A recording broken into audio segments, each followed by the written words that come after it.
Hei lume, sunt Lucian și mi-am găsit la un nou episod unde să vorbim despre canalul acesta.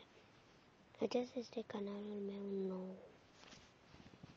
pe care o să vorbim chestii trestii și pot să mai facem câteodată și gaming pe el. Canalul secundar și altele. Aici are numele de familie, dar în fine. Eu cred că vedeți negru, dar nu e nimic. O să mă ascultați voi pe mine. Și sper mult, foarte mult să vă placă. Să nu... Bine, la canalul secundar nu am subscribe și ăla de la cine?